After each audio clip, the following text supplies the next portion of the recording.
নমস্কাৰ সকলোকে আমাৰ অন্য এটা ভিডিঅ'লৈ স্বাগতম জনালো। মই হৈছো পবিত্ৰ বৰা আৰু আপোনালোকে চাই আছে ষ্টাডি উইথ পবিত্ৰ।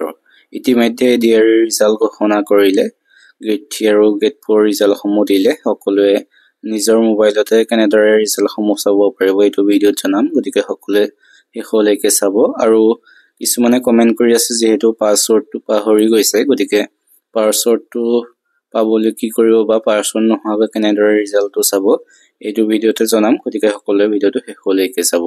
যিসকলে আমাৰ চেনেলটো এতিয়াও ছাবস্ক্ৰাইব কৰা নাই তেন্তে চেনেলটো ছাবস্ক্ৰাইব কৰি বন্ধু বান্ধৱীৰ সৈতে শ্বেয়াৰ কৰি দিব। তেন্তে বেছি দেৰি নকৰি মোবাইল স্ক্ৰীনলৈ লৈ গৈছো।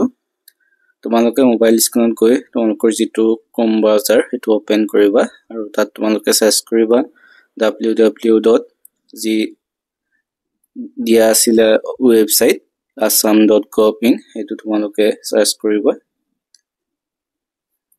সাৰ্চ কৰি ৰখিবা যেটো নেটটো অলপ স্লো হৈছে আৰু সাৰ্ভাৰটো ডাউন হ'ব।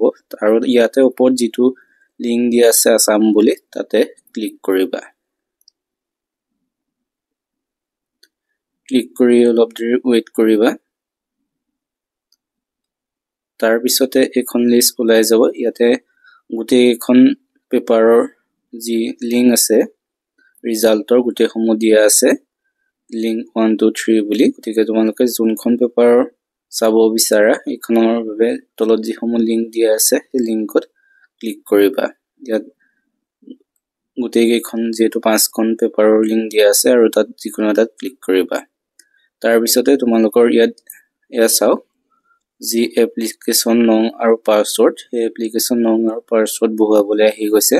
তোমালোকে যি আছিলে অনলাইন কৰোতে এপ্লিকেশন নং আৰু পাছৱৰ্ড সেইটো ইয়াত বহুৱাই দিবা আৰু তাৰ পিছতে তলত যিটো আছে তাত লগইন তাত ক্লিক কৰিবা।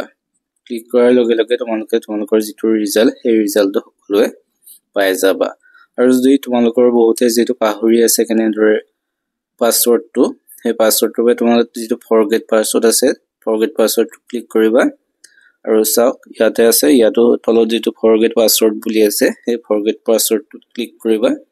তাৰ পিছতে ইয়াত যিটো তোমালোকৰ অনলাইন কৰোতে মোবাইল নাম্বাৰ দিছিলা সেই মোবাইল নম্বৰটো আৰু ডেট অফ বাৰ্থটো দি পেলাই তোমালোকৰ যিটো এপ্লিকেশন নং আৰু পাছৱৰ্ড সেইটো পাই যাবা। তোমালোকে ইয়াত বহুৱাই দিবা মোবাইল নম্বৰটো আৰু ডেট অফ বাৰ্থ।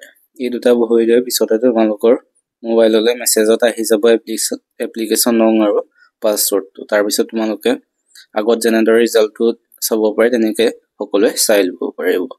সকলোলৈ বহুত বহুত ধন্যবাদ।